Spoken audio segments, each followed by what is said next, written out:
When was the last time you sat with someone over 80 and just listened, not out of duty, not to pass time, but to truly listen to the story of a life that's seen war and peace, heartbreak and healing, loss and rebirth? The truth is, we're surrounded by walking libraries, quiet holders of history, insight, resilience, and grace. And yet, so many of their stories go untold. In this video, we're going to gently open the door to a world we rarely stop to explore. We'll share real stories from elders and the timeless life lessons they offer, not from books or headlines, but from the worn hands and warm eyes of people who've lived through decades of change. This is a tribute, a call to remember, and maybe a gentle reminder that the people we walk past every day may hold the very wisdom we've been searching for. 1.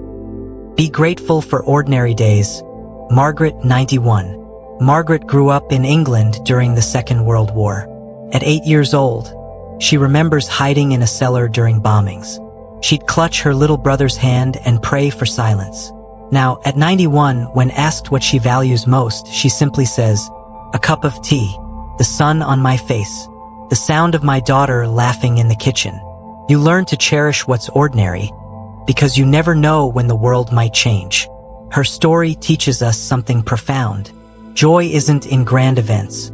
It's in the overlooked, everyday moments, the ones we rush through, the ones that quietly shape our days. 2. Let go even if you're right. James, 87. James was a high school principal for 34 years. Strong, smart, respected. But his proudest moment? Not academic. He said it was the time he let go of a grudge with his son. They'd argued over politics, of all things, stopped speaking for nearly 2 years, until one morning James wrote a letter. It read, "I still believe what I believe, but I believe in you more. Let's not waste another year." When asked what changed his mind, James said, "Pride is loud. Love is quiet. I chose love." Lesson: sometimes peace is more important than being right. 3. The hard times made me kind. Florence, 95. Florence grew up in rural Texas during the Great Depression. She walked to school barefoot, picked cotton at 12, and buried 2 sons before age 60. And yet, her laugh is like music. "I never let the hard things make me hard. I let them make me softer, kinder. I promised myself I'd be the warm hand someone else might need." In a world that often celebrates toughness, Florence's life is a lesson in gentle strength. Her resilience isn't in walls, but in open arms. 4. Listen twice as much as you speak. Harold, 88. Harold, a former mechanic and Korean War vet, spent his whole life fixing things. Cars, radios, furniture, fences. But when asked about relationships, he offered this: "Most people don't want you to fix them. They want to feel heard." He talks about how he learned, too late, that his wife wasn't looking for solutions when she talked about her day. She just wanted him to sit beside her and say, "Tell me more." It changed the way he treated everyone, including his grandkids. Lesson: in a noisy world, listening is one of the greatest acts of love. 5. Your story doesn't end with one mistake. Annabelle, 82. Annabelle was a nurse for over 40 years.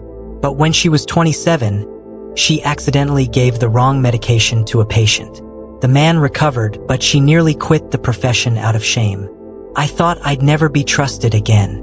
But my supervisor said, 'One mistake doesn't define you. How you move forward does.'" She went on to train hundreds of new nurses, sharing her story so they'd never feel alone. Lesson: we all fall. What matters is what we choose next. 6. Forgive them for you. Richard, 89. Richard carried bitterness for decades. A business partner betrayed him in his 40s, costing him nearly everything. He never spoke to the man again. But in his 80s, Richard had a change of heart.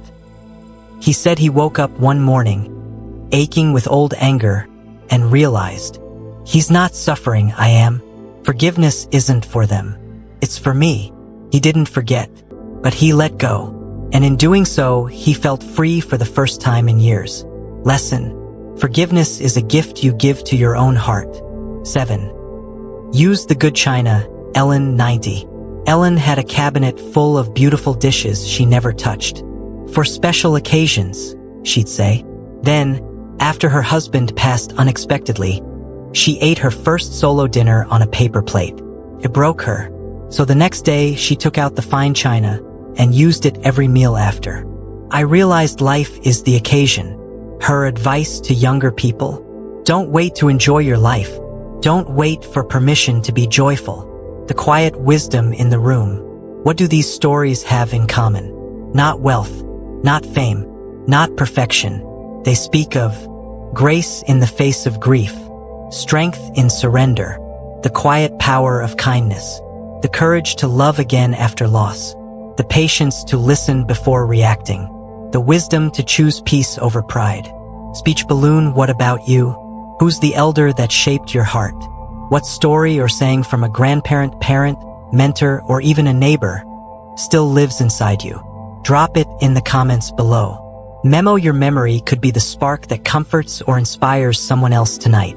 Folded hands, final thoughts.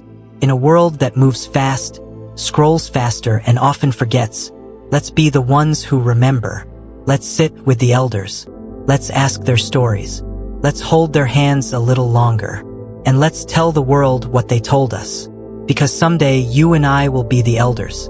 And we can only hope someone will slow down long enough to ask, what did you learn in this life? Thank you for watching. Thumbs up like this video if it moved you. Bell subscribe for more soul-nourishing content. Outbox tray, share it with someone whose wisdom deserves to be seen and heard. Until next time, take care of your elders, take care of your memories, and take care of the story only you can pass on.